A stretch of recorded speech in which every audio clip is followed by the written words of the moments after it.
Hello! Welcome back to Beyond the Borders. I will try to be a lot briefer this time, so hope it works.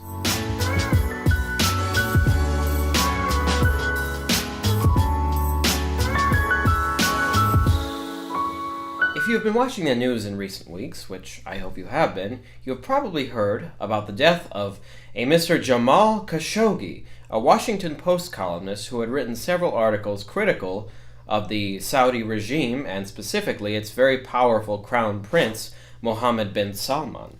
Several of Mr. Khashoggi's concerns included the Saudi war in Yemen and Saudi Arabia's general repressive environment, not only of women, but of journalists and free speech in general. By calling for democracy in Saudi Arabia, let's just say that Mr. Khashoggi did not please the Saudi royal family. In fact, he was forced to flee the country when he realized that there was a real threat on his life and flee to America where he could continue to write articles, except not for Saudi media, but for the Washington Post. So recently, Mr. Khashoggi decided to go to Turkey to obtain a marriage license for his new fiancée, who is Turkish. And when he did not return after 3 hours, past closing time, I remind you, yeah, that's a long time. I mean, generally, one would know to not stay past closing time, right? Well, Mrs. Khashoggi, or the Mrs. Khashoggi-to-be, became suspicious and contacted the Turkish authorities. And then all hell broke loose.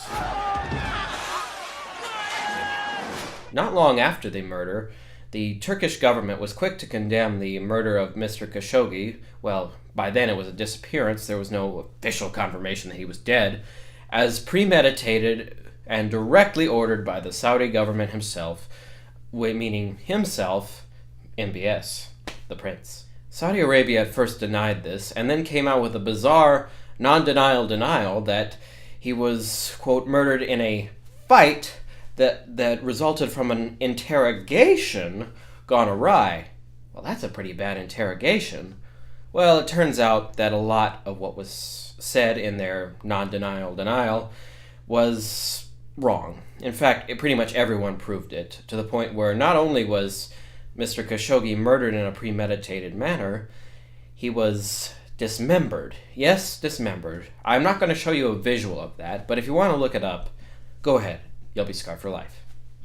Of course, this murder has resulted in worldwide condemnation around the world, including not only from congressional Democrats, it has also resulted in condemnation from congressional Republicans, including one Mr. Lindsey Graham, a senator from South Carolina, who called for a, quote, palace coup to get rid of MBS. Well, such a palace coup would likely cause a civil war, an outcome we do not want.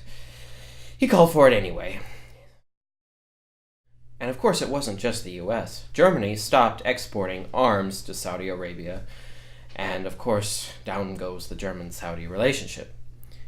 Meanwhile, the US-Saudi relationship isn't as good as it once was, because not only did foreign investors recently pull out of Saudi Arabia due to MBS's flouting of the rule of law, many American commentators are calling now for a halt in arms exports along with Germany.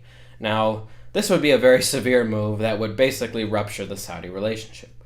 Will this happen? Probably not, because after all, President Trump and MBS seem to have a good relationship, which has been highly scrutinized. I'm not going to get into that, but it is scrutinized, and thus the relationship will likely stay on a downgraded but still an alliance level. Still, this leads to questions. What will happen next? Could the Saudi regime possibly implode? Yeah, that's a scary thought, but MBS's recklessness sure increases that possibility of some kind of coup that's gone awry, and who knows what could happen. Of course, on a lighter note, let's all think of what happens in Saudi Arabia's social reforms, which I think should be ignored now because MBS is a terrible person who is very repressive and is a menace to the Middle East. Sorry to be so blunt, but that's the Middle East, the world's most complicated and messed up region. Join us next week for another major event in international headlines. Don't know what that is, but it will be major.